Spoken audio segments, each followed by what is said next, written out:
Eh bien, bonjour à toutes et à tous et bienvenue ici avec nous au restaurant Les Sales Gosses pour la VAR PIAO, une émission qui aura pour but de décortiquer la Coupe du Monde au Qatar et de montrer notre analyse, nos analyses. Alors pour débuter cette première émission avec moi autour de cette table, on retrouve Alexandre en charge des sports sur Pour Info Orléans. Bonjour Alexandre. Bonjour Greg et puis bonjour à tous. On retrouve Kevin, le petit dernier dans l'équipe. Bonjour Kevin. Et bonjour à tous. Qui nous et chantera à une toutes. chanson d'ailleurs à la fin parce qu'on n'a pas bisuté encore. Allez, si tu veux. Rien Et que pour puis toi. Julien, qui, rendons à César ce qui appartient à César, a eu l'idée de ce programme et de proposer une émission autour de la Coupe du Monde. Bonjour Julien. Bonjour les gars, bonjour à tous. Et puis je suis un peu retardataire, j'arrive un peu au dernier moment, mais vous avez tout fait, c'est magnifique.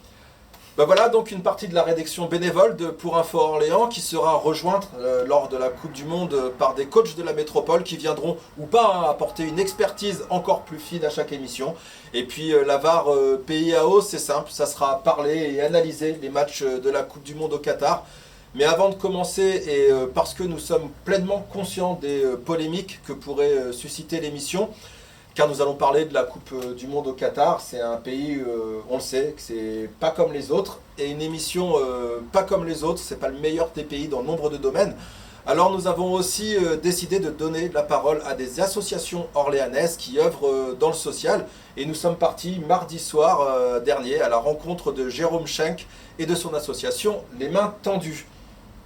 Donc au sommaire de cette émission, de ce premier numéro de la VAR PIAO, l'analyse des forces en présence des groupes A à D, donc des 4 premiers groupes, et donc évidemment celui de la France qui nous fera beaucoup parler tout à l'heure. Et puis la chronique sur les anecdotes du mondial, des histoires que vous connaissez ou pas, liées à la Coupe du Monde de football.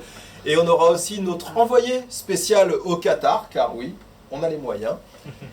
Qui nous parlera de l'ambiance au Qatar à 9-10 jours là, de l'ouverture de la compétition. Et puis donc le focus sur les mains tendues. Ben voilà, c'est parti. Alors je demande la VAR. Allez, on est parti.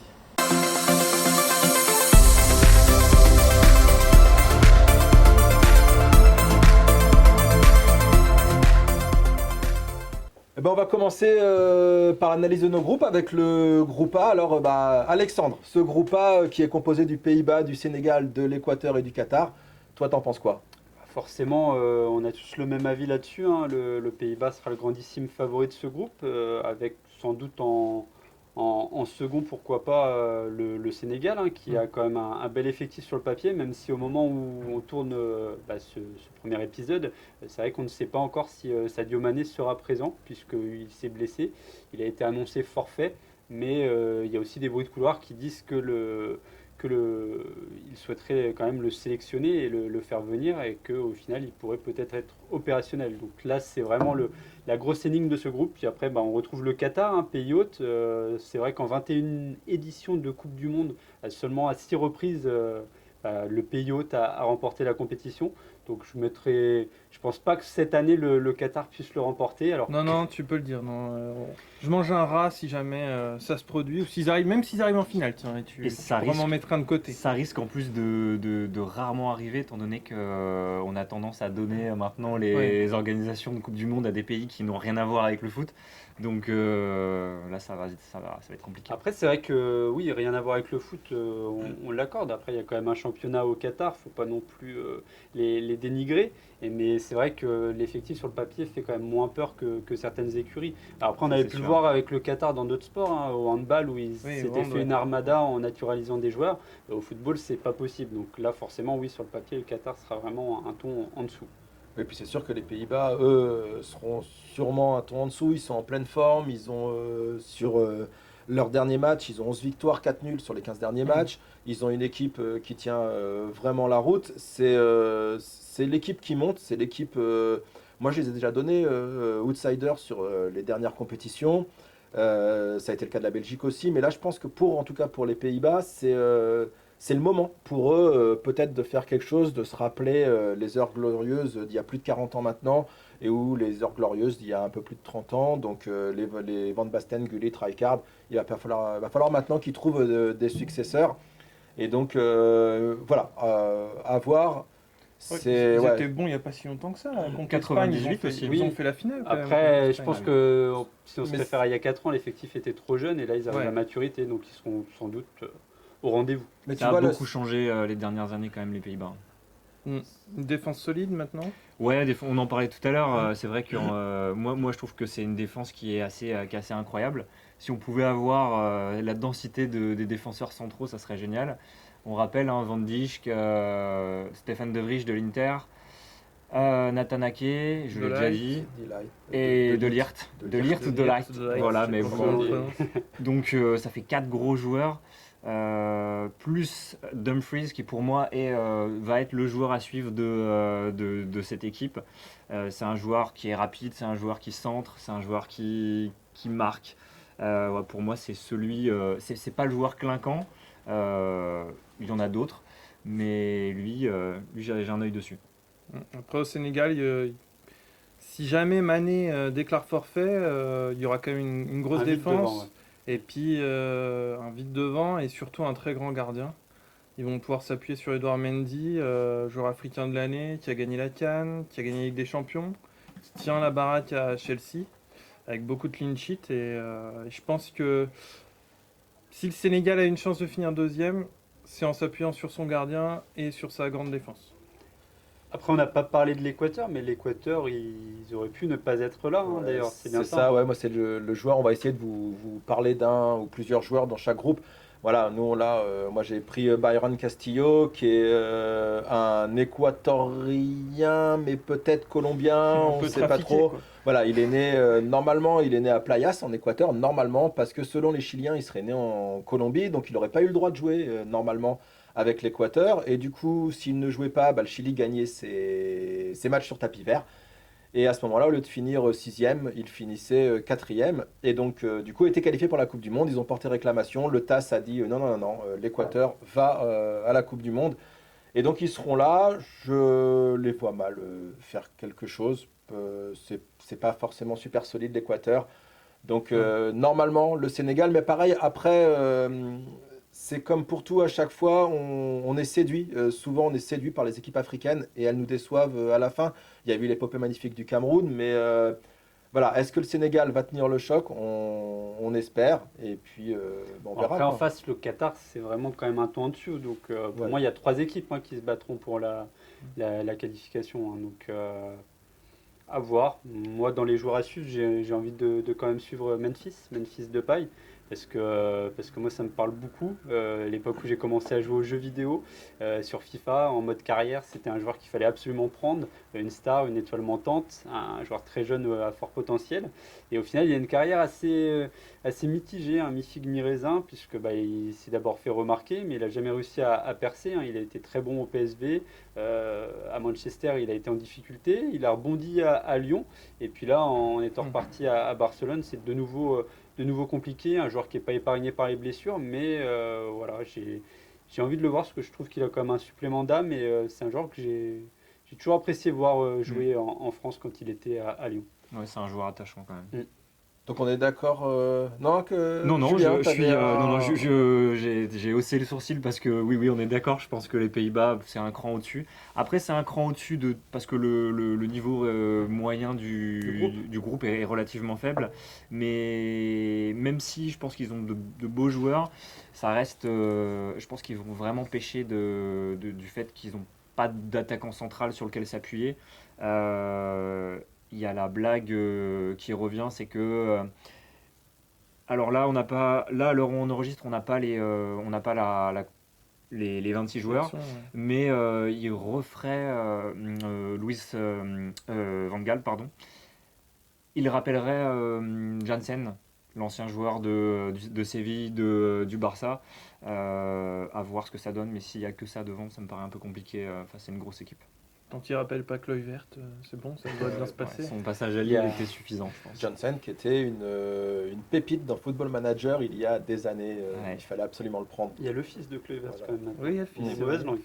Oui, il y a le fils de Wea aussi. Ouais. Donc on est d'accord sur en tête les Pays-Bas. Après, ça se battra entre le Sénégal et l'Équateur avec une petite préférence pour le Sénégal. On rappelle que le premier match pour les deux on va dire plus gros, enfin si on prend le Sénégal quand même plus gros, c'est Pays-Bas-Sénégal justement.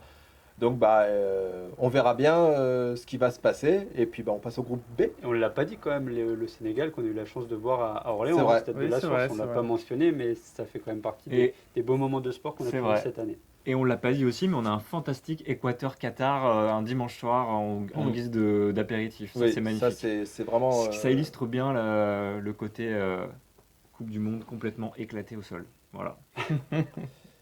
On passe au groupe B. Allez, on pense. est parti sur le groupe B.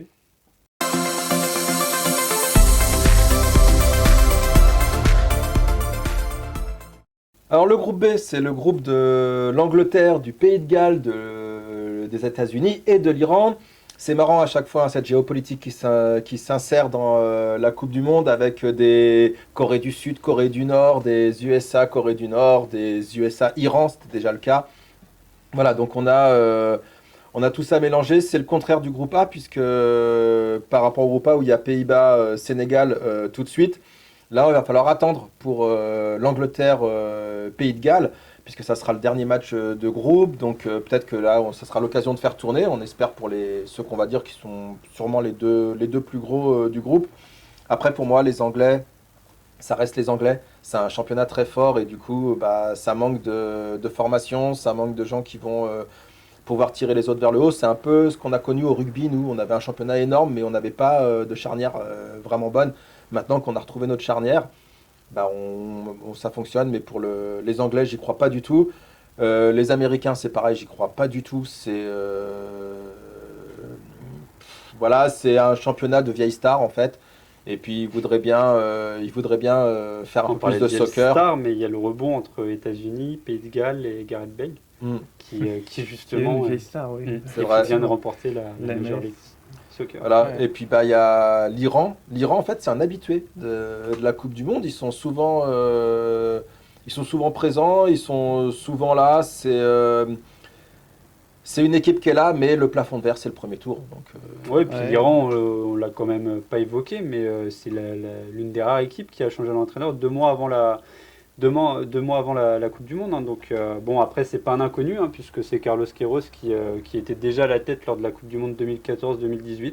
On va dire qu'il aime bien revenir tous les 4 ans entraîner l'Iran, mais ouais, c'est quand même un groupe qui reste ouvert, parce que même si l'Angleterre semble se détacher, pour moi, derrière, il peut y avoir une surprise. Toi, tu vois qui comme surprise? Comme surprise, alors c'est pas forcément une surprise. Si moi je dis le Pays de Galles, c'est pas une surprise vu que c'est quand même celui qui s'apparente plus en étant second favori. Mais les États-Unis, ça peut surprendre.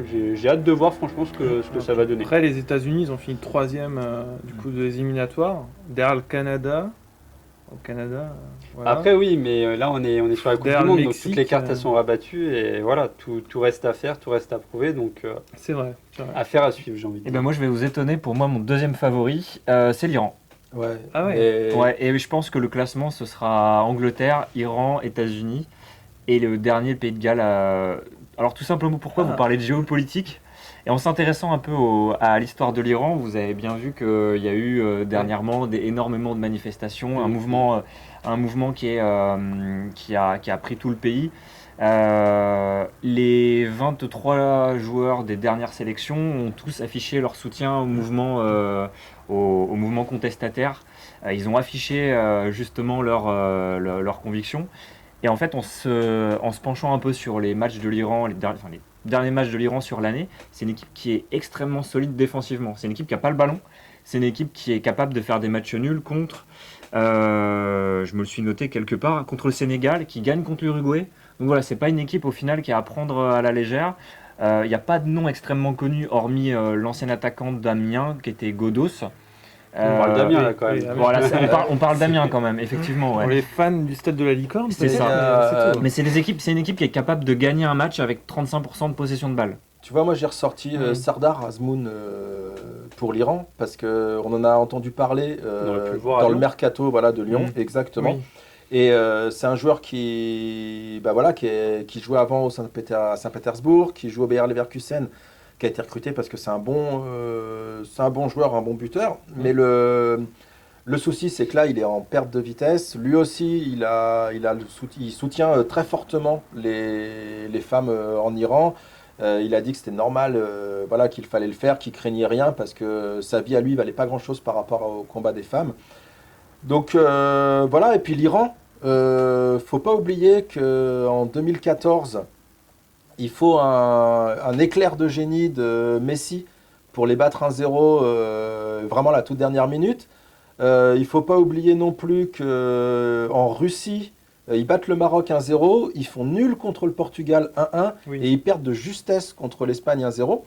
Donc mine de rien, ils sont jamais très loin C'est vrai, et ça. ils ont le plafond de verre à passer. Ils sont pas dans un groupe inabordable parce que voilà, quand on entend parler Maroc, Espagne, Portugal, quand on tombe dans ce groupe-là, on se dit on est mort et pourtant ils résistent. Donc ouais, moi je suis assez d'accord, Julien, pourquoi pas une surprise iranienne? Il y a 4 points à prendre, je pense, pour eux. Ouais, Moi, ça sera plutôt Pays de Galles.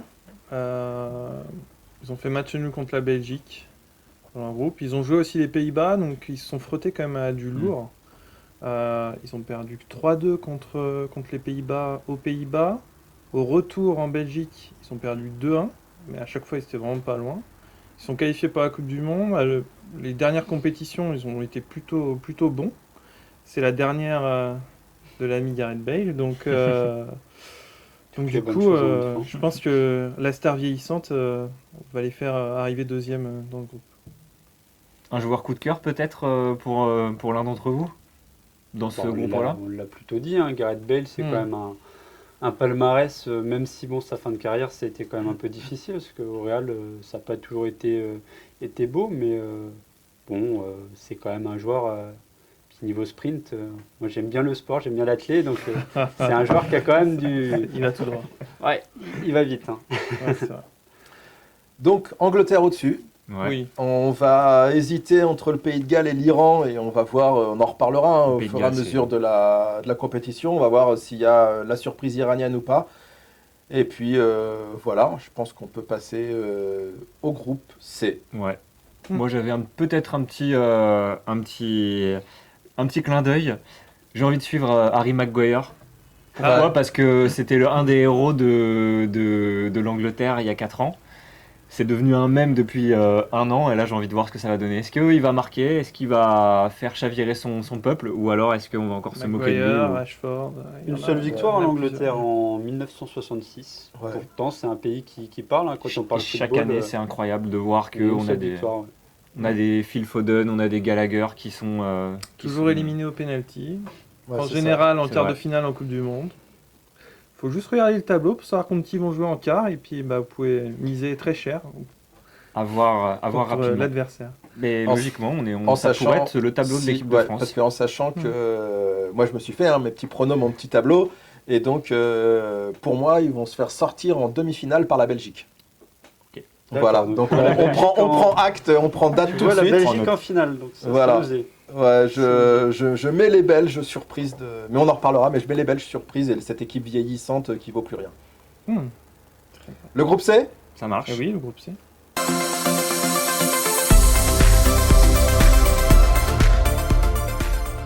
Alors le groupe C, le groupe de l'Arabie Saoudite, de l'Argentine, du Mexique et de la Pologne.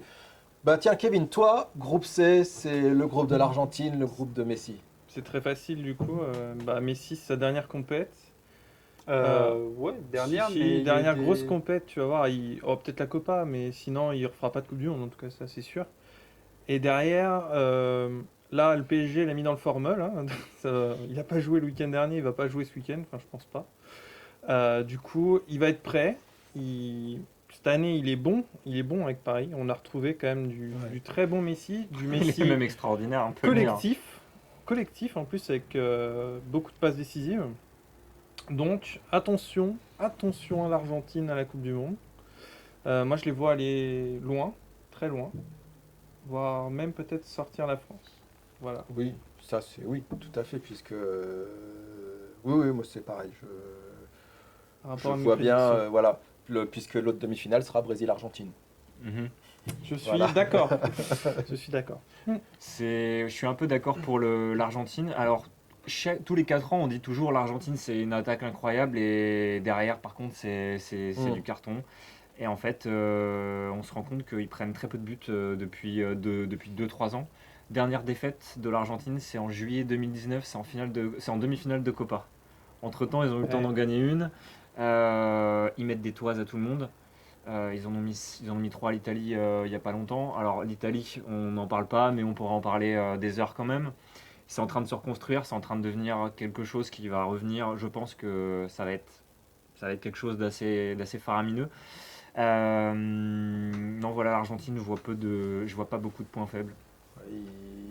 Le truc, c'est qu'ils ont gagné avec Maradona, ils n'ont jamais gagné avec Messi. Ils voudront forcément offrir ça et tout donner pour que Messi soit qualifié définitivement de meilleur joueur du monde, même si tout le monde sait que c'est Cristiano Ronaldo. Et donc du coup, En toute objectivité, toujours. En toute objectivité, bien sûr. Et voilà, ils vont être là, mais est-ce qu'ils vont tomber sur une demi-volée Pavard Après, ou c'est vrai sur un que but de fou d'Mbappé? le défaut de enfin, le défaut, ce n'est pas vraiment, mais c'est des équipes qui se confrontent peu au jeu européen, des équipes européennes. Et c'est vrai que quand tu tombes contre une équipe comme la France, l'Angleterre, l'Allemagne, des choses comme ça, c'est toujours délicat. Après, c'est sûr que sur le papier, oui, l'Argentine, c'est l'un des gros de cette compétition. Je pense qu'avec le Brésil, on peut les mettre, oui, dans les équipes les mieux placées. Grand favori. Après, moi, dans les équipes que j'ai envie de parler de ce groupe, c'est vrai qu'il y a l'Arabie Saoudite, parce que l'Arabie Saoudite, ce qu'il faut savoir, c'est une équipe qui est distributeur de points. Parce qu'entre 94 et 2018, ils ont le record de 12 défaites, enfin 12 matchs sans victoire. Et leur victoire, c'était en 2018, lors de la Coupe du Monde qu'on a remportée, face à l'Égypte 2-1. Donc l'Égypte qui est quand même un Oui. gros morceau. C'est quand même 12 matchs sans victoire entre 94 et 2018. Ce que tu veux dire, c'est que l'Arabie Saoudite en Coupe du Monde, c'est un peu l'OM de la Ligue des Champions, C'est en ça. fait. C'est ça, on peut le dire. Il fallait une vanne sur l'OM, on l'a. C'est vrai. Il y a 3 Parisiens autour de la table, je peux le Ça dire. va être, On ne citera pas les noms des Parisiens. Non, on dira pas qui est parisien. qui voilà. va marquer plus de buts entre l'Arabie ou le Qatar? On peut prendre des paris. Ouais, aussi, ça là. c'est. Ouais, c'est. Oh, je pense Ah, quand même l'Arabie Qatar. peut-être. Ah ouais. Ouais, je mets une pièce sur le Qatar parce que ça reste ouvert quand même. C'est possible de mettre des points, de mettre des buts contre l'Équateur. Sur l'Arabie, il y a beaucoup d'argent. Ouais, c'est aussi, vrai. hein. Ouais. C'est possible d'en mettre un contre le Sénégal à la rigueur. C'est vrai. Il y a ce facteur-là qui va rentrer en ligne de compte. Et après, c'est Ouais. vrai que pour revenir à Messi quand même, parce que Ouais. Messi, voilà, on en a dit, il y a 3 supporters du PSG autour de la table, dont moi. Et quand je l'ai vu arriver à Paris, j'étais un peu dithyrambique, parce que j'ai toujours été pro Ronaldo.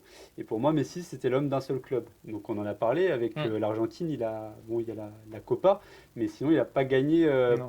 grand-chose. Et il n'a pas été non plus étincelant. Alors c'est vrai qu'il est MVP de la Coupe du Monde en 2014, mais sur 19 matchs joués, il a 6 buts et 5 passes. Donc on pourrait en attendre plus d'un joueur de la trempe de Messi, qui se veut, il se veut pas lui, mais il est souvent qualifié comme meilleur joueur du monde. Donc j'ai hâte de voir, parce que c'est vrai que cette année, il est en forme. Donc j'ai hâte de voir ce que ça va donner et jusqu'où ira cette équipe de l'Argentine. Tu parlais des buts.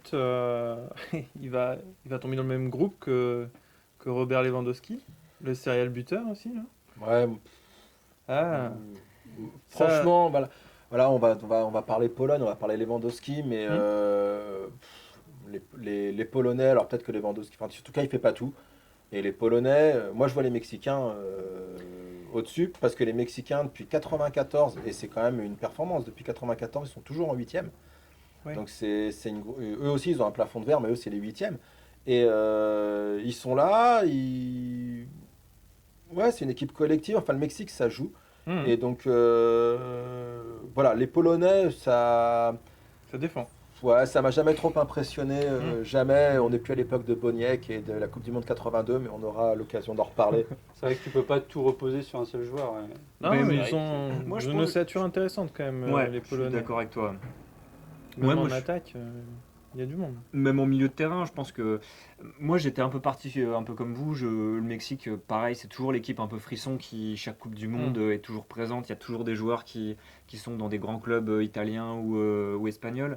Là, en faisant un petit peu un tour d'horizon des joueurs qui seront à la Coupe du Monde, c'est pas si clinquant que ça. C'est des joueurs qui sont soit en fin de carrière, soit qui sont assez jeunes et qui sont dans des équipes mexicaines. Il y a assez peu de gros tauliers. Il y a Moi, je suis de ceux qui pensent que il faut que tu gagnes. Enfin, une Coupe du Monde, ça se gagne avec un grand gardien et un grand attaquant. Bon, on a le contre-exemple en 2018, hein, ça c'est sûr. Euh, L'Olivier Giroud. je parle d'Olivier Giroud, même si je suis très content qu'il soit dans la liste. Ou de Guy Varch en 98. Ou de Guy Varch en 98. Bon, bah, deux contre-exemples français. Mais. Petit bonhomme. Petit bonhomme. Mais voilà, je pense qu'en fait, le Mexique, ça va être le coup d'arrêt cette année. Et si on parle de jeu, quand on regarde la Pologne, quand on voit le milieu de terrain des Polonais. Par contre, la ça Pologne, reste du haut niveau, quand je même. vais pas te couper, mais ils jouent quand même en dernier match l'Argentine. Et C'est du vrai. coup, ils vont devoir être C'est vrai. performants. C'est vrai que très le tôt calendrier, dans t'as le- raison, ça va y jouer, ouais. Et très en tôt, premier, c'est vrai, ouais. il joue le Mexique. très tôt performants. Donc il faut prendre des points tout de suite et celui qui. En tout ouais. cas, en deuxième match, ils vont en 30, si j'ai bien tout compris. Ils jouent la rapide. Voilà, c'est ça. Normalement, oui. Normalement, ça devrait être comme ça. Normalement. On a des joueurs là à ressortir de ce groupe à part Messi. Mais si, hein, c'est déjà bien. On a Ouais. déjà dit Et les beaucoup sur Lewandowski, Messi, et hein. Lewandowski sur la Pologne. Hein, enfin, Moi j'en ai deux. Alors moi c'est deux chouchous. J'ai Lautaro Martinez, l'interiste, ouais. que j'ai eu. Je l'avais vu jouer par hasard quand il était assez jeune, quand il jouait à. J'ai perdu le nom. Alors là Il c'est jouait pas sur le bon. club, Et il jouait je très connais bien. pas son club. L'ancien club de Lautaro Martinez. Ça va te revenir, n'y pense pas. Ouais, ça va c'est te ça, revenir. c'est ça. On en reparlera tout à l'heure. Voilà. Guesso. Je le trouvais déjà, je le trouvais assez instinctif comme joueur. C'est un joueur qui est à voir, il est beau à voir jouer. Il est capable de marquer un peu dans n'importe quelle situation. Il me fait penser au Falcao qu'on a connu en 2014 quand il était à l'Atlético, qui mettait des ciseaux incroyables. C'est le même profil de joueur, plus rapide. Il marque un peu plus que les dernières années. Et je pense qu'il va avoir des minutes. Normalement, il est titulaire. Donc j'avais lui et j'ai le petit Julian Alvarez de City. Là, il bénéficie aussi d'un gros collectif à City de mecs qui sont capables de lui faire des passes de n'importe où sur le terrain, des De Bruyne ou des Bernardo Silva qui vont lui faire des passes incroyables. Donc il marque pas mal en ce moment. J'ai envie de voir ce que ça donne. Il devrait être appelé, donc voilà. Ça, c'est mes deux joueurs frissons. Parfait. Alors on va maintenant sûrement passer au groupe Et là, qui on va parler. voilà, On va qui va nous parler intéresser beaucoup. fortement. Ah, oui, Donc oui. on passe au groupe D. Allez. On est parti pour le groupe de la France.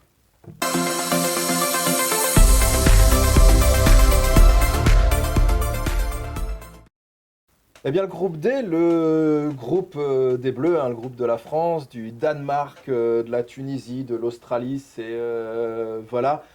Hier, nous, puisqu'on enregistre jeudi, hier c'était Didier Deschamps qui nous a donné sa liste. Qui a envie de commencer parce qu'il y a peut-être des choses à dire avec cette affluence de défenseurs centraux, peut-être Ouais, beaucoup de choses à dire. des gens qui manquent, voilà, des blagues qui ont été faites sur Twitter de la part des gens qui manquent. Alors qui veut commencer en fait Bah, pourquoi pas? Parce que c'est vrai que cette liste elle laisse quand même beaucoup d'interrogations. Parce qu'on a vu une préparation quand même beaucoup axée avec 5 défenseurs. Et là, quand on voit la liste, sauf grosse surprise, je vois pas comment on pourrait jouer avec 5 défenseurs. Donc clairement, on va repasser sur un 4-3-3. Après, au-delà, est-ce qu'il y a eu vraiment des surprises? J'ai envie de dire pas vraiment. Il y a l'absence de Klose, de Lucas Digne, mais est-ce que c'est vraiment des grosses surprises? Non. La seule petite interrogation, c'est vrai que du coup, il avait annoncé une liste entre 23 et 26 joueurs. On n'en prend que 25. Donc pourquoi 25? Pourquoi pas 26? Parce que ça prive quand même. Alors voilà, on n'y est pas, hein, on n'est pas encore champion du monde. Mais si, admettons, la France faisait un beau parcours et était, tu as une personne qui reste chez elle et qui peut pas partager ces émotions-là. Donc ça fait toujours. C'est peut-être ma seule interrogation que j'ai, mais sinon je suis pas vraiment surpris parce qu'en attaque, le retour de Giroud en soi, il est plutôt logique hein, quand on voit ses normal. dernières performances. Même si Ben Yedder était bien revenu, mais il a eu un petit coup de mou encore. Il a fait un peu C'est pas le des même hauts profil, hein. et des bas, et c'est vrai que Il c'est pas le est- même profil. Il est attendu ou il est dicté par tout ce que peut dire Mbappé au fur et à mesure et qu'il il lui faut un Giroud. Et Oui, mais il lui faut parce un que Giroud, mais Giroud il sera sur le banc. Soyons réalistes et soyons honnêtes. Giroud il sera pas titulaire. Là, c'est dommage je pense pas. que notre prochain match ce soit directement un match qui compte parce que moi j'aurais bien aimé voir un. Alors moi c'est plus au milieu de terrain qui me pose question Ouais. parce qu'on voit que la récupération de balles c'est compliqué. que moi j'adore Fofana, j'adore Tchouaméni, mais qu'ils ne retrouvent pas la complicité qu'ils avaient quand ils étaient à Monaco et que une Coupe du Monde 2018, tu la gagnes parce que tu as N'Golo Kanté. Après, tu as quand même un Camavinga qui est. Alors, c'est vrai qu'on l'a Ouais. pas beaucoup vu sélectionner. Mais Parce voilà, qu'il c'est y ça avait en le même souci temps aussi. les espoirs. C'est ça la problématique. C'est que quand tu es dans les deux, bah, forcément, tu dois faire des choix. Et il a beaucoup joué avec les espoirs. Donc,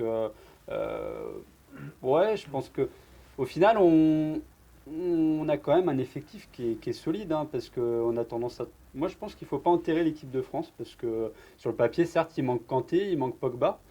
Pogba, c'est un peu un homme à deux visages, même il sait se transcender sur les grosses compétitions, répondre présent. Mais au final, oui, c'est plus Kanté, moi, Ouais, moi c'est pareil. qui va manquer au bleu, parce qu'on n'en parle pas beaucoup, mais c'est un joueur qui fait le boulot, qui fait le travail de l'ombre, qui prend pas forcément la lumière, mais qui fait le job. Donc au milieu, qui on va retrouver j'ai hâte de voir la première compo d'ailleurs. C'est ça, Ça parce fait qu'en presque fait, peur. quand on prend la défense, on a quand même une défense solide, on a une attaque qu'on peut nous envier carrément. Alors là, je suis pas d'accord avec toi, là, du tout. Ouais, et par contre, moi je trouve qu'il y a un trou au milieu et que les matchs maintenant, les matchs modernes, ça se gagne au milieu. Et que on voit, si on prend l'exemple de Paris en Ligue des Champions, quand ils se font bouffer au milieu, ils gagnent pas. Et pourtant, c'est des grosses équipes qui sont solides derrière, qui ont des grosses attaques. Mais là, je vois pas en fait. Moi, je crois pas du tout en l'équipe de France cette année, mais pas du tout. Alors peut-être que je me trompe, j'en sais rien, puisque je suis pas devin. Mais j'y crois pas. Je les vois même finir deuxième du groupe derrière le Danemark. Sur les matchs, les phases qualificatives et tout ça, franchement, oui.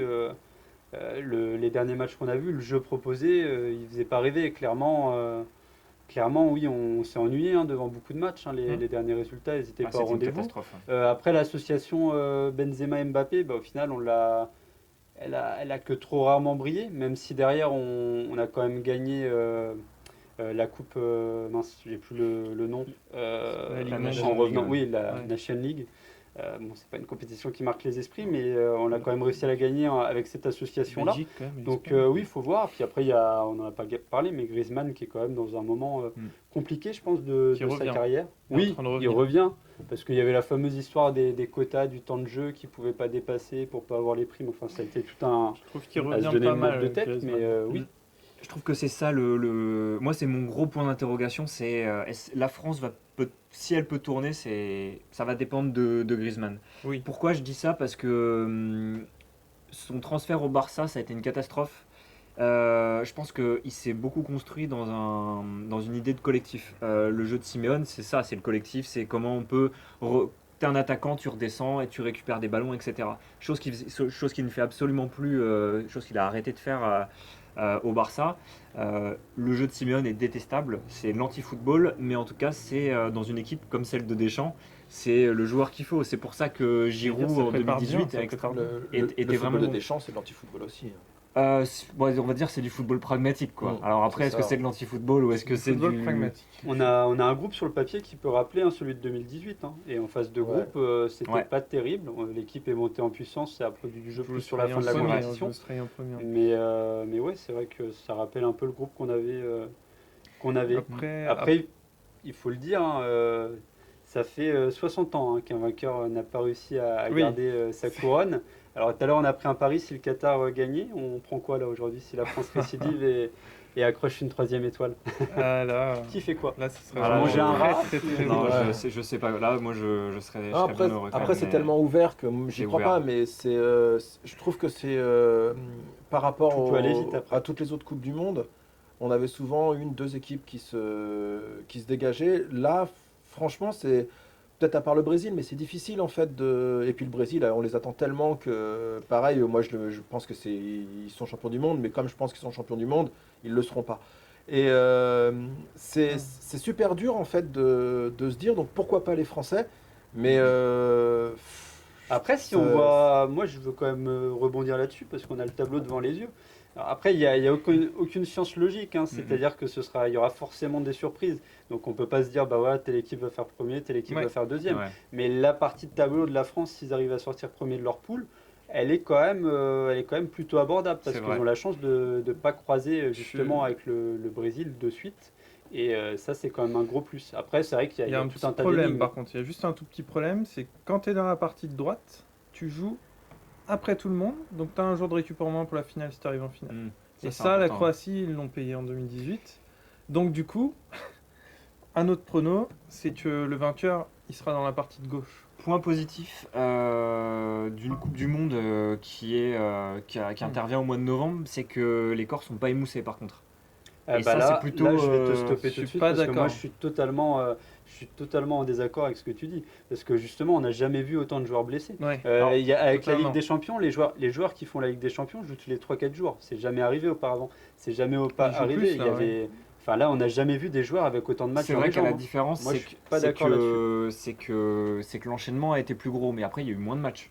Ah, mais regarde le nombre de joueurs Donc, qui sont blessés. mais c'est vrai, je suis assez d'accord aussi. Justement, C'est moi, vrai. j'ai pas encore commenté la liste. On a parlé d'une défense solide tout à l'heure. Ah, moi, je suis pas du J'ai tout dit d'accord. une défense, enfin une Une équipe défense solide. centrale, mais Mais il n'y a ok. pas de rotation là Mais sur bon, les, on finira sur les centrale. côtés. On finira avec Rabiot à gauche. Benjamin Bah oui, Pavard oui, oui. qui, Mais bah voilà, il y a le mais- bon Pavard et il y a le moins bon. La défense, elle est peut-être solide, mais elle est composée d'une multitude de blessés qui reviennent de blessures. Exactement. À gauche, les deux Hernandez. Varane, Kipembe, blessés.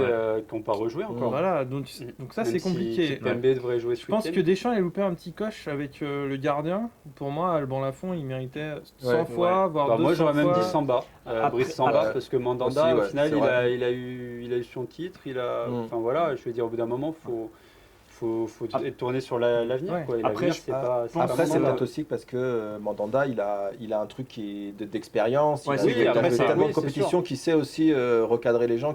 Enfin voilà, c'est Après, le papa. on Et a quand après, il y a même- quand même c'est des, exactement il y a, ça. il y a À des part anciens au milieu aussi. de hein. terrain, on n'a quand même pas une équipe qui est la plus jeune. Je veux dire, on a c'est au vrai. milieu de terrain, tu prends, bah, c'est sûr, tu as Kamavinga, tu as Chouameni qui Oui, se c'est révèle vrai. un peu, mais on n'a pas une équipe qui est non plus très très très jeune sur le papier. Il y a quand même des joueurs qui étaient déjà là. Hormis les il y a gardiens, 4 c'est ans. vrai qu'on a Mm. quelques jeunes. Ouais.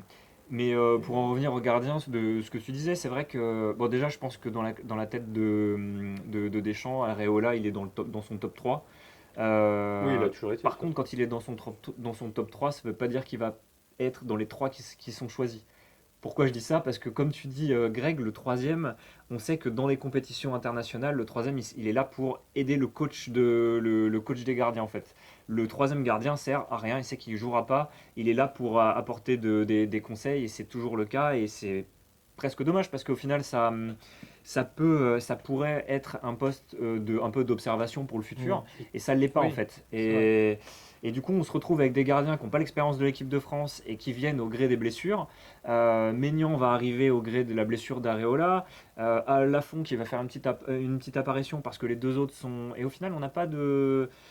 Quand ils font un match en équipe de France, bah, ils sont pas forcément bons. Donc Moi, ce que j'ai pas aimé avec Deschamps, c'est qu'il y a on a trop de. Alors, c'est sûr que quand il y a des matchs amicaux ou des matchs, il faut faire tourner, il faut voir l'effectif. Mais pour moi, il fait trop tourner.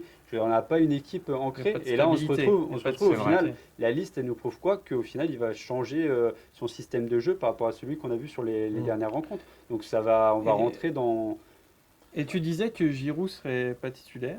Ouais, Et bah contre l'Australie, tu vois, qui joue Mm. physique d'entrée, etc. ouais. Et par le fait aussi que Benzema, Bah, la blessure, Benzema, oui. on sait pas. Ouais, on ne sait pas On dans sait quel pas, état de hein, forme. attention à ça. Après, Il il a a été beaucoup amené- préservé, hein, je pense, Benzema. Pour Préservé, moi, mais ce qui va jouer contre l'Australie, je sais pas. Il y a le Danemark après, il y a d'autres échéances. Sachant qu'en plus le calendrier nous arrange bien parce qu'on joue l'équipe la plus faible d'entrée. D'entrée. Un ami à moi est en Australie depuis des années et il suit énormément on aura l'occasion de l'entendre un petit peu nous présenter l'équipe d'Australie. De ce qu'il nous raconte, c'est pas le niveau national, je pense. Ça vaut pas un pichet Voilà, de cidre. ça vaut pas un pichet de cidre comme on dit chez Moscato. Ouais. Voilà. Donc, t'as peut-être pas tort au final. Ouais. S'il y a un match, après, s'il y a un match où il faut prendre des points, c'est le match de l'Australie. Oui. S'il y a un match où tu peux peut-être essayer de faire des ajustements, c'est le match de l'Australie aussi. Comme au final le match du Pérou, si je dis pas Ouais, de mais bêtises, en c'est ce qu'on se 2018. c'est ce qu'on se disait en 2018 et on n'a pas Où été, Matuidi on joue n'a à pas gauche. été C'est énorme vrai. quand même sur Mais il a les changé le matchs. système Mm. après l'Australie. Il change tout de suite. Ouais. Dembélé, on l'a plus revu. C'est vrai. Matuidi est passé à Ce gauche. qui maintenant est l'inverse d'ailleurs, où Dembélé, à chaque fois où on Après, le voit c'est jouer quand en même bien équipe de cette France, année, c'est on a quand intéressant. même, c'est vrai que Mais- par rapport à 2018, on a l'avantage d'avoir un Dembélé qui peut rentrer et t'exploser tout à tout moment. Oui. Donc Ouais. ça, c'est quand Moi, même je vois bien un point, Griezmann jouer le rôle de Matuidi cette année. Alors tout le monde dit que ça va être Rabiot, mais moi je vois bien complètement d'accord avec Griezmann toi. dans son côté défensif, dans son côté avec de l'expérience maintenant, venir faire en fait Donc toi, tu ce vas Dembélé Djorkaeff, titulaire. De quoi? Là, tu parles de la place en position ou en... Ouais, même en Parce que pour moi, ils position sont et trois en... ils vont jouer en 4-3-3 et je mets Griezmann dans les trois milieux. Pas Dans les trois milieux. Oui, dans les Et trois donc en milieux. attaque, tu vois qui? Et bah il va être forcément mettre de toute façon Mbappé. oui. Après Giroud, Benzema. Ça c'est de toute façon et voire Giroud, même Benzema associé. non, Giroud Non, Ou Benzema. Giroud, Benzema, Et ouais. Dembélé ouais, à droite. et Dembélé ou Coman parce que t'as Oui. Coman aussi faut pas oublier Coman je suis pas sûr que Dembélé soit meilleur que Coman. Je suis pas sûr. Et au milieu, Moi, tu je pense mettrais quand même. Griezmann. Griezmann ou Rabiot, je l'ai Ouais. je C'est vrai l'ai qu'en- Et je l'ai après, fait tu les jouer. associes. En à attaque, Camavinga. on a quand même je trouve que Sinon, tu sur fais- le papier, c'est meilleur qu'en 2018. Hein. Sinon, c'est assez simple. Quand tu mets Mbappé à gauche, Benzema dans l'axe, tu fais quel remplacement après? Parce que Mbappé il sortira pas. Hein. Et Benzema, s'il va sortir, bah non, tu sortiras pas le ballon d'or. Hein. Donc en fait, t'en as plus Ouais, qu'un mais à changer Benzema, à tu peux quand droite. même T'as le pris 6 sortir attaquants. par rapport à... Moi, je vois Je sais bien. pas. Alors, tout à l'heure, tu disais, Alex, il n'y a pas moyen de jouer en 5 défenseurs. Moi, je pense que c'est ce qu'il va jouer, c'est ce qu'il va faire quand même. Je pense qu'il va mettre logiquement Théo à gauche. Ouais. Je vois bien une défense à 3, Varane de retour, Kimpembe et soit Koundé, soit Saliba. Les deux, pour moi, je pense que Koundé serait mieux que sur son côté latéral parce que je pense aussi il prend pas de doublure à Pavard parce qu'il a l'idée de mettre Koundé en latéral droit, Donc ce qui tu est une les verrais catastrophe. jouer avec deux... Je Parce que pense derrière, qu'il si tu leur passes faut dans 3 cette défenseurs confi- centraux. Ouais, Si je tu passes pense. dans cette configuration-là, que tu inclus 3 attaquants, J'inclurais que deux c'est-à-dire que attaquants, tu peux moi. pas, ouais, donc tu peux avoir que 2 attaquants. Donc tu mets un Benzema et un Mbappé Ouais. qui tourne autour et qui... Exactement. t'en as quatre Ce sur le qui banc. te permettrait d'avoir un double pivot parce que de toute façon, on n'a pas de pur 6. Donc tu vois un Griezmann double sur le pivot. banc. Non, je vois justement Griezmann en milieu de terrain Mm. avec trois milieux et lui en pointe Ouais, haute. mais il faut quand même avec quelqu'un un- qui fasse le job pour entre les... Parce que... Et ben au final, quand t'as un mec comme Tchouaméni Fofana ou Tchouaméni Kamavinga, tu sais qu'il y en a un qui va être beaucoup plus. Les deux, s'ils arrivent à se coordonner, Sur le milieu, je suis ça d'accord. peut être intéressant. Ils l'attaque peuvent défense, compenser ouais. avec des mecs qui montent énormément comme les Hernandez. Voilà. Après, idéalement, j'aimerais bien voir les deux Hernandez plutôt que Varane. 5 défenseurs, je pense que Deschamps, il a payé pour voir. Ouais. Et c'est ça le problème. Et il a eu Mm. mal, il a eu très mal. Après, il a payé pour voir, et il faut voir aussi qui il mettait. Parce qu'il a fait confiance à Saliba dernièrement. Après, il a monte. mis tout le monde, hein, de toute façon, faut être Ouais, il a honnête. mis Il a- Koundé il a à droite. il a tout mis- testé, ouais, il a- ce qu'il Koundé pouvait à être droite, possible. c'était une Donc catastrophe. là, Catastrophe. Par contre, il n'a pas testé Koundé en défenseur central dans une défense à 5. C'est vrai, sauf que c'est la Coupe du Monde. Est-ce que Deschamps va tester alors que contre la Suisse, on a dit que le test, bah. Alors on a dit ouais, bah oui, bien sûr, ils sont revenus au score. Ah ouais, sauf qu'au penalty, bah, ça s'est mal passé. Donc les tests, je pense. Après, que c'est- ouais, c'est c'est compliqué. là, d'habitude, on a une équipe quand même à peut-être un joueur près où on peut dire ça sera l'équipe de France Mm. qui va jouer la Coupe du Monde. Là, on est en train de discuter quand même pour un favori de la compète de comment peut-être ça va s'articuler. Mhm. Parce Et- que justement, il n'y a jamais eu cette où tu peux voir certaines équipes qui jouent tout le temps avec les mêmes joueurs. Nous, on a vraiment fait tourner. Et moi, c'est quelque chose que j'aime pas. Ça m'a toujours. J'aime Ça- bien quand il y a vraiment une ossature Mhm. et que derrière, tu apportes quelques retouches de temps en temps. Mais pour moi, il doit y avoir.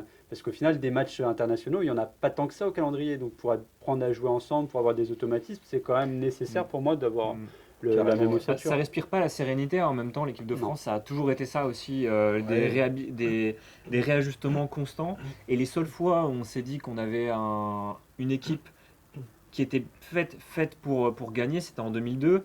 on avait une équipe qui était presque supérieure à celle de 98 et au final on s'est retrouvé à Puis après, ça respire Ouais. pas la sérénité, mais il y a aussi.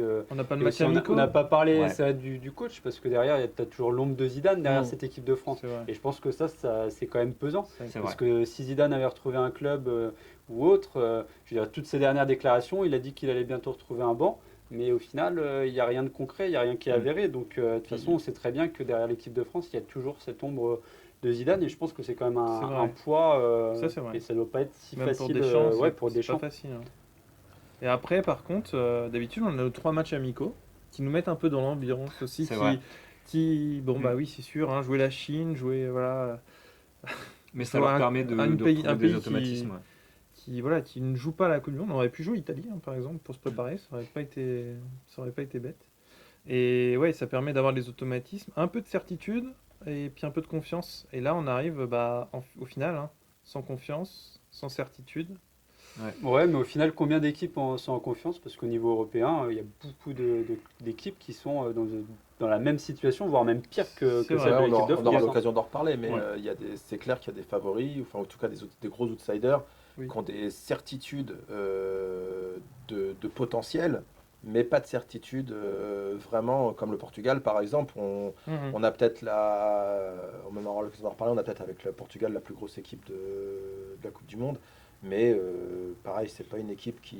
Et pourtant, Dieu sait que je suis supporter portugais. Que je suis Mais portugais. voilà, et que je sais pas, je les vois pas. Mais bon, voilà, en tout cas pour le groupe D, là on a fait la France, on a la Tunisie, on a un peu parlé de l'Australie. La Tunisie, moi j'avais envie de parler de Kazri parce que c'est, pour moi, c'est le joueur qui est à la fois le génie incarné, qui est capable de faire des choses extraordinaires. Son lob là, de 60 mètres sur Ukidja, des gestes techniques parfois de fou. Et puis, en même temps, c'est celui qui se prend des jaunes, c'est celui qui gueule sur le terrain, c'est celui qui a un côté pas très cool. Donc moi, Kazri, c'est le gars que je vais suivre dans le groupe. J'ai hâte de voir ce qu'il va donner contre l'équipe de France, parce que bah, quelque part, en fait, il est français aussi, Kazri. Et puis, voilà, après, les Danois, moi, les Danois, j'ai même pas envie d'en parler. Ouais, Pour il y a moi, quand c'est même le la belle rock. histoire avec le Danemark. Voilà, Eriksen ouais, qui- c'est voilà. Enfin, pour moi en Voilà, tout cas, je veux parce dire, que on a je les vois tous finir vécu ce premier moment, et je les vois finir premier du groupe. Ouais, moi Et, aussi. Le Moi, Danemark Danemark, ouais. c'est premier. France deuxième, Danemark premier. Ouais, moi aussi, ouais. Et Moi, c'est j'ai pour envie ça de croire en la que France. Moi parce aussi, que j'ai voilà, du mal à- je suis Mais parce chauvin que- et j'ai envie de les voir briller, Ouais. j'ai envie de les voir aller le plus loin possible. Même objectivement, Mais, je pense que normalement. ouais, Moi, mais- j'ai quand même envie c'est de, parce que sur le papier, quand même, l'équipe de France, il y a quand même une grosse armada. Hein. ouais, ouais, Mais mais ils se donnent une chance d'aller à gauche en plus s'ils sont deuxième. Donc de jouer avec un jour d'avance. Ouais, mais de Pour la croiser finale. sans doute le Brésil. Et ouais, ça, de croiser le vaut mieux Brésil croiser après plus tard possible. Ouais, c'est Puis la Coupe du Monde, c'est aussi une histoire de physionomie de match. Des fois, c'est des choses, c'est des détails. Là, par exemple, le match qu'on perd contre le Danemark, on peut se dire, bon, 2-0, on s'est fait dominer, etc. Alors que ça n'a jamais été le cas en plus. Oui. Donc, à part un peu en deuxième mi-temps. Ouais, c'est un peu compliqué. Mais quand en même. première mi-temps, normalement, le Oui, puis Danemark après, doit il y avait- prendre 3-0. c'était quand même pas la même équipe, c'était pas la même C'est ça. physionomie, c'était pas les mêmes objectifs, parce qu'au final, C'est ça. cette Mhm. compétition, ils l'ont lâché. C'est des C'est erreurs moche à dire, individuelles. parce que quand on est une équipe comme la France, pour moi, on doit pas lâcher. N'importe quel match doit être C'est gagné, sûr. doit être remporté. Mais oui, moi, j'ai envie d'y croire, j'ai quand même envie Mais le d'y Danemark, croire et de- c'est un pays qu'on ne sait pas battre, qu'on n'a pas battu en 98, Oui. qu'on n'a pas battu en 2018 et qu'on ne battra pas en 2022. Eh Je ben, vous l'annonce. écoute, on va prendre les paris, parce Ouais. que Non, moi, mais moi, j'y crois. regarde, je Moi, l'ai j'y vu crois. moi dans la ouais, boule de la petite cristal. boule de cristal. Et du coup, ouais, Eriksen, c'est ça, Alex que Ouais, tu- bah, Eriksen, c'est la belle histoire. Hein. Forcément, on se souvient tous de l'Euro 2020 avec ce joueur bah, qui fait un arrêt cardiaque en plein match et qu'on pense même le pire. Hein, parce que voilà, les scènes qu'on a vues, c'est des scènes qu'on n'aime pas voir. Tout était télévisé et suivi par des millions de personnes. Donc Mm. c'est vrai que ça fait chaud au cœur, mais c'est quand même la belle histoire parce qu'un an et demi après, il a repris même fin 2021. Il est revenu à Brentford et puis là il est re-signé à Manchester United. Donc c'est quand même une folle histoire hein, parce que c'est un joueur qui joue avec un défibrillateur, si je dis pas de bêtises. Donc Ouais, c'est ça. ouais, ça fait partie des belles histoires qu'on a envie de compter et qu'on a envie de raconter parce que voilà. Donc si on peut le voir briller. Il peut même mettre un but à l'équipe de France, je lui accorde, il a le droit. C'est le Pour meilleur le- joueur de pour le- Pour le Manchester. 1-0, pour le 1-0 qui. Non, pas le 1-0, le 2-1 qui par contre. rendra, Par contre, ouais. la victoire sera française. Mais oui, c'est quand même la belle histoire et ça fait Et partie. ça a dû souder le groupe aussi, c'est important. Oui, bah, de toute façon, on C'est l'avait vrai. vu lors On de la l'avait vu, compétition. ouais. C'est Et vrai. Du coup, on va voir la compétition. D'autres commentaires, d'autres choses à dire sur ce groupe ou on passe à la suite? Ouais, alors rapidement, moi j'avais envie de voir ce que donnait Hannibal Mejbri, l'ancien jeune prodige du centre de formation de Monaco, qui est parti à 17 ans à Manchester United, qui jouait avec les U23, etc., qui a fait, je crois, une apparition avec les pros en Cup, si je dis pas de bêtises, qui cette année joue à Birmingham. Les retours de ce début de saison, c'est qu'il n'est pas mauvais, on l'attend un peu meilleur. Il était promis à une grande carrière en France, il a joué avec les jeunes Français, il a choisi la Tunisie. Normalement, il devrait être appelé, donc à voir. Mais bon, après, ça reste une petite étoile filante dans un collectif qui reste très faible, je pense. S'il y a un dernier petit point sur le groupe quand même, quand on regarde l'ordre des matchs, on voit qu'il y a Danemark-France. Oui. Si jamais ça se solde par un match nul, ça veut dire qu'il y aura un match sous pression pour le troisième match, ce qui arrive pas souvent à la France, en tout cas quand elle gagne la Coupe du Monde. Donc voilà, le match 2 va être super important pour pouvoir faire tourner aussi au match 3, peu importe ce qui se passera au premier match.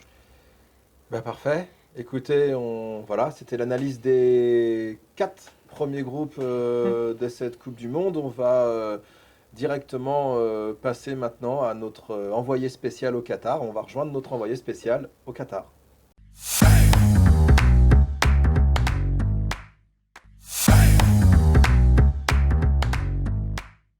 Eh bien, bonsoir Sandra. Alors explique-nous, tu vas faire quoi dans l'émission? Bonsoir à tous, je vais faire un petit point en tant qu'expatrié au Qatar sur comment on appréhende la Coupe du Monde, comment ça se passe à 10 jours de cette Coupe du Monde justement au Qatar. Comment on vit la Coupe du Monde au Qatar? Est-ce qu'on est enthousiasmé? Déjà de mon point de vue, tout le monde, enfin la plupart des expatriés, une grande majorité attend cette Coupe du Monde avec impatience. On est à peu près tous persuadés que ça va être une des plus belles Coupes du Monde. Et ça va être grandiose, non? Ça va être une grande fête. Donc on ferme les écoles au Qatar du 17 novembre au 25 décembre. Donc les écoles sont toutes fermées. Les gens vont être la plupart en télétravail afin de faire participer le maximum de gens. Et du coup, Sandra, tu penses que le pays est prêt à accueillir les touristes? Les touristes vont être assez surpris de l'accueil et de la façon de vivre des Qataris parce que c'est beaucoup plus ouvert que ce qu'on dit, hein. Non, on porte pas le voile, oui, on s'habille à l'européenne. Non, il n'y a personne qui nous dit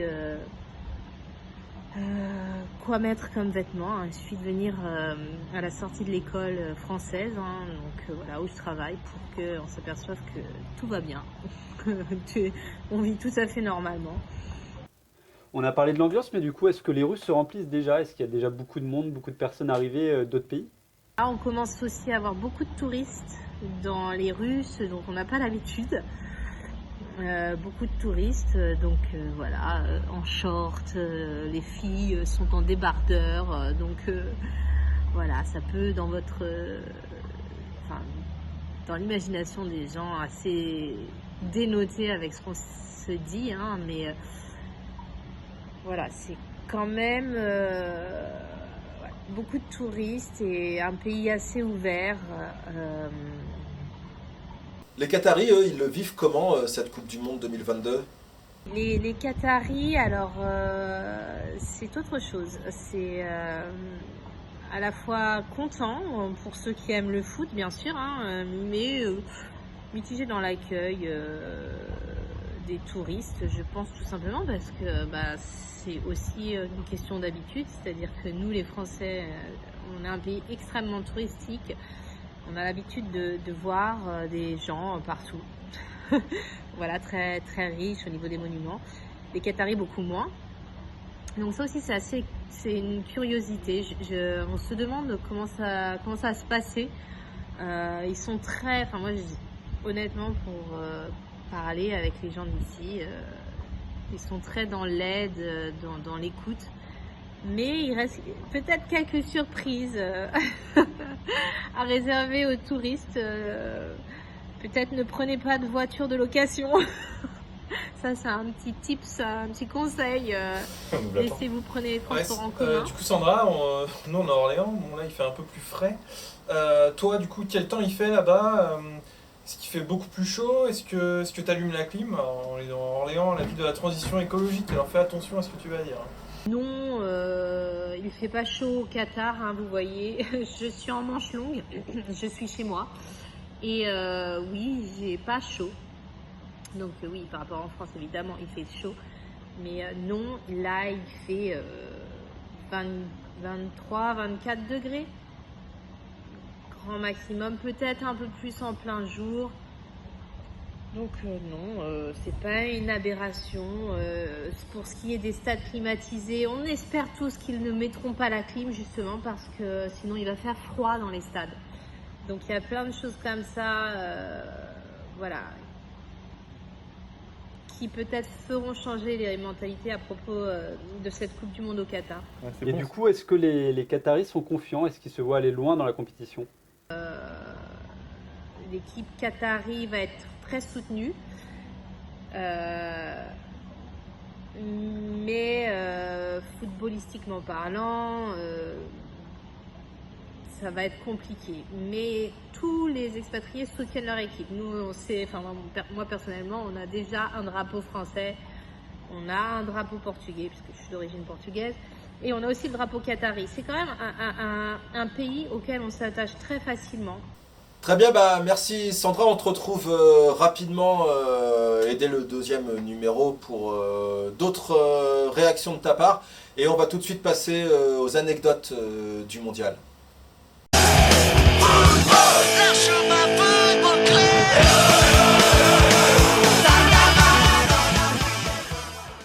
Vous avez peut-être déjà entendu parler des larmes de Séville et ce terrible match entre la France et l'Allemagne en 1982, mais on aura l'occasion d'y revenir.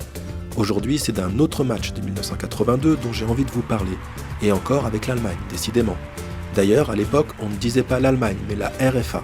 Et le 25 juin 82, au Stadio El Molinón de Gijón, la RFA défie l'Autriche dans le dernier match de poule pour les deux équipes. Mais avant de vous parler de ce match, revenons un petit peu en arrière. Dans cette édition de la Coupe du Monde, l'Allemagne doit affronter l'Autriche donc, mais aussi le Chili et l'Algérie qui participent à sa première Coupe du Monde. L'Algérie qui a dans ses rangs un joueur qui va laisser son nom à un geste technique, Rabat Madjer. Mais si vous savez la Madjer, ce but fabuleux marqué en finale de la Coupe d'Europe en 1987 quand Porto égalise contre le Bayern avant de l'emporter. L'Allemagne donc affronte une Algérie dont tout le monde est sûr qu'elle va se prendre une fessée. Paul Breitner, défenseur de la Mannschaft, dit d'ailleurs que les joueurs de l'équipe dédieront le 6e but contre l'Algérie à leurs femmes et le 7e à leurs chiens. Et le sélectionneur allemand, Jupp Derwall, refuse de montrer des vidéos de l'Algérie à ses joueurs pour ne pas susciter les moqueries. Oui mais voilà, l'Allemagne va être la première équipe européenne à perdre contre une équipe africaine en s'inclinant 2-1. Pendant ce temps, l'Autriche écrase le Chili 4-0. Deuxième journée et victoire autrichienne contre l'Algérie 2-0 et de la RFA contre le Chili 4-1. Le match de l'Algérie contre le Chili est programmé au 24 juin 82 et le fameux Allemagne-Autriche le 25. À la mi-temps, les Algériens mènent 3-0. Un autre but et ils n'auront pas à attendre le résultat de l'autre match. Mais ils se délitent et le Chili revient 3-2, score final. Si l'Allemagne bat l'Autriche par le plus petit des scores, les deux passent. Une victoire de l'Autriche ou un nul et c'est l'Algérie qui est qualifiée. Hrubesch ouvre le score à la 11e minute d'un match qui va s'arrêter là. Le score est idéal pour les deux équipes qui vont se livrer à une parodie de football. Passe vers l'arrière et au gardien, échange au milieu de terrain, dégagement foireux. La bronca monte des tribunes, les Espagnols agitent les mouchoirs blancs et hurlent « Fuera, fuera !» Dehors, dehors. À la télé, en Angleterre, en France et même en Allemagne, on proteste devant le spectacle honteux offert sur le terrain. L'affaire résonne partout dans le monde, dans les journaux, à la télé. Évidemment, les liens entre l'Allemagne et l'Autriche sont mis en avant. On parle de matchs truqués, ce que plusieurs joueurs allemands avoueront plus tard, pendant que d'autres maintiendront que c'était un match prudent, rien de plus. Et malgré les nombreuses protestations, la FIFA valide le résultat, mais le malaise engendré lui fera prendre conscience du problème posé par le décalage de programmation des matchs. Elle prend alors une judicieuse décision, celle qu'à compter de la prochaine Coupe du Monde, tous les matchs de la dernière journée d'un même groupe se dérouleront simultanément. L'Allemagne finit première de son groupe et continuera son parcours jusqu'en finale. Juste avant, en demi, elle affronte la France du carré magique à Séville. Un autre scandale. Mais ça, c'est une autre histoire.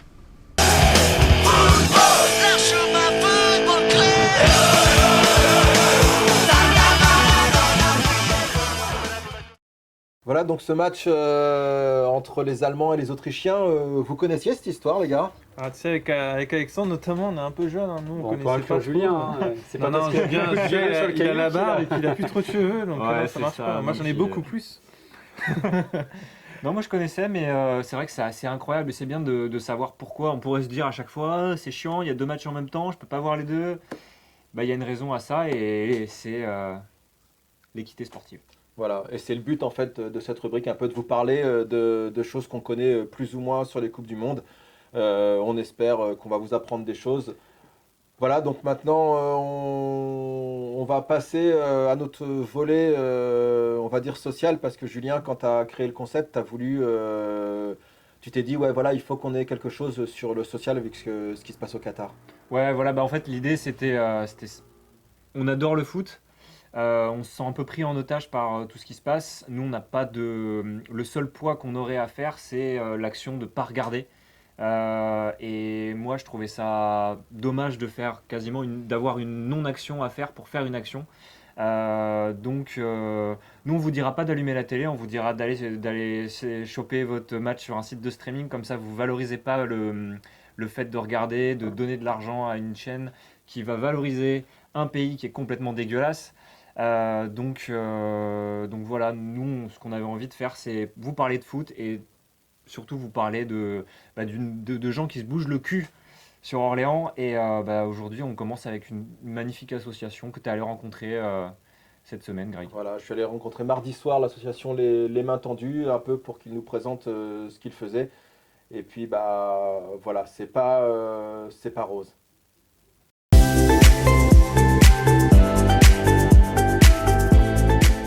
On est ce soir avec l'association Les Mains Tendues. C'est la première association qu'on va vous présenter dans notre émission La VAR PIAO. Une association qui vient en aide aux SDF et à tous ceux qui en ont besoin.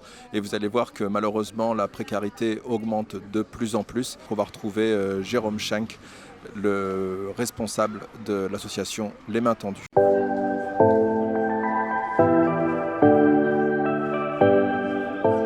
Alors, les Mains Tendues, c'est une association qui vient en aide aux sans-abri et aux gens en grande précarité dans l'agglomération d'Orléans. Et on est là on existe depuis l'hiver 2017-2018.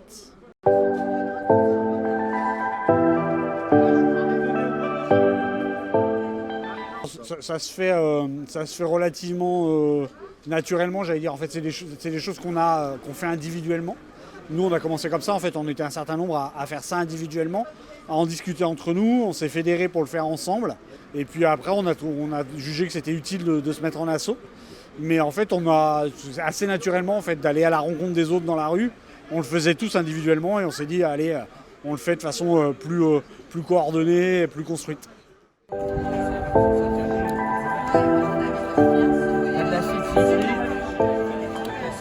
C'est colossal. En fait, alors il y a tout un tas de facteurs qui rentrent en ligne de compte, mais quand on a commencé à l'hiver 2017-2018, on faisait entre 15 et 20 repas grand maximum par maraude. Alors on n'avait qu'une petite équipe qui partait en ville et qui se promenait pour aller à la rencontre des SDF. Donc ça, c'est ce qu'on faisait en 2017. Aujourd'hui, on est à plus de 160 repas, donc ouais, on a multiplié par 10 les besoins.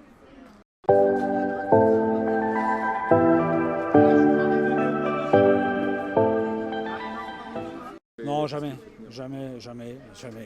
La nécessité de le faire.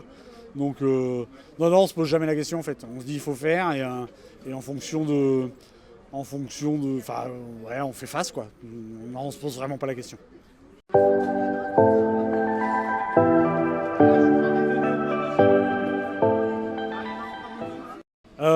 Alors on peut nous aider en nous donnant de l'argent. Évidemment c'est un peu le nerf de la guerre puisque il faut acheter de quoi faire à manger, il faut acheter de quoi des contenants pour pouvoir porter la nourriture à ceux qui en ont besoin.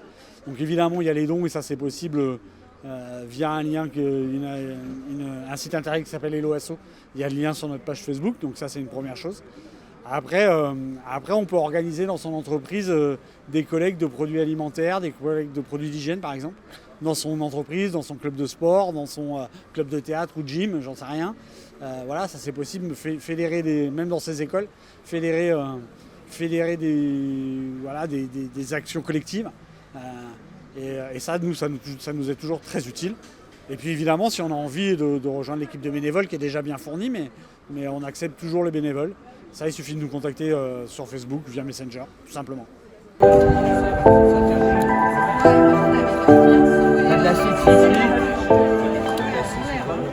Alors on a des partenaires qui sont tant des partenaires sur des biens matériels comme Intersport ou Decathlon par exemple, et puis d'autres qui sont sur de l'alimentaire. On a le Leclerc HSI, on a des boulangeries, je vais les citer parce que c'est quand même important, la boulangerie Nadal, la boulangerie Paul rue Royale, la boulangerie Cattier et Fred, et puis la boulangerie Au Pain d'Hélice rue Bagné. En fait, ils nous donnent, pour ce qui est des boulangeries par exemple, ils nous donnent leur pain, ils nous donnent leur viennoiserie, leur pâtisserie. Tout ça, c'est des produits qui sont directement redistribués sur nos dispositifs, nos différents dispositifs du mardi soir. Pareil pour l'alimentation qu'on récupère chez Leclerc HSI.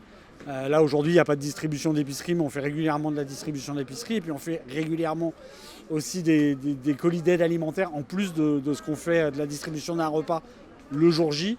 En fait, on donne aussi des colis de première nécessité avec des pâtes, du riz, des boîtes de conserve, des gâteaux, des choses comme ça. Decathlon et Intersport, eux, nous donnent des vêtements, des chaussures, des tentes, des duvets. Alors tout ça, c'est extrêmement important pour tous ceux qui vivent à la rue, en fait, tout simplement.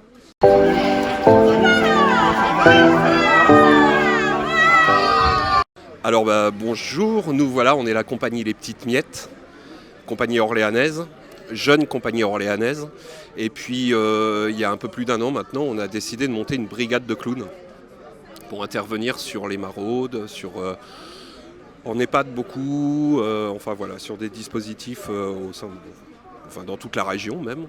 Voilà, et donc l'idée c'est de créer du lien et d'apporter avec nos personnages un peu de bonne humeur dans des endroits où c'est pas toujours de rigueur. Voilà. Nous on s'amuse, on a eu une petite appréhension la première fois qu'on est venu en se disant est-ce qu'on vient pas comme un cheveu dans la soupe ou voilà. Et en fait pas du tout, l'accueil il est super, les gens sont ravis et nous on s'amuse comme des fous quoi. Donc aujourd'hui on est venu mesurer le bonheur. Voilà, donc on a tous nos instruments de mesure possibles et imaginables et on va tout nettoyer pour que le bonheur soit le plus grand possible. Voilà. Parfait, merci. Bah voilà, c'est l'heure de conclure ce premier numéro. C'était cool, on a fait peut-être un peu plus long. Il y a eu un peu d'arrêt de jeu là, je pense. Ouais, il y a eu quelques arrêts de jeu. Avec le groupe de la France, il fallait s'y attendre. Ah bah il y a eu des blessés en même temps dans l'émission, c'est pour ça. Ouais, c'était ça. Il y a eu plusieurs chutes, plusieurs rechutes. Et donc, on se retrouve la semaine prochaine pour un deuxième numéro. On va vous évoquer le reste des 4 groupes de EAH. Avec du gros encore, avec du Brésil, du Portugal, de l'Allemagne, du gros. Et donc, écoutez, à la semaine prochaine. Merci les gars, à la semaine prochaine. Merci, à bientôt. À très vite. À très vite.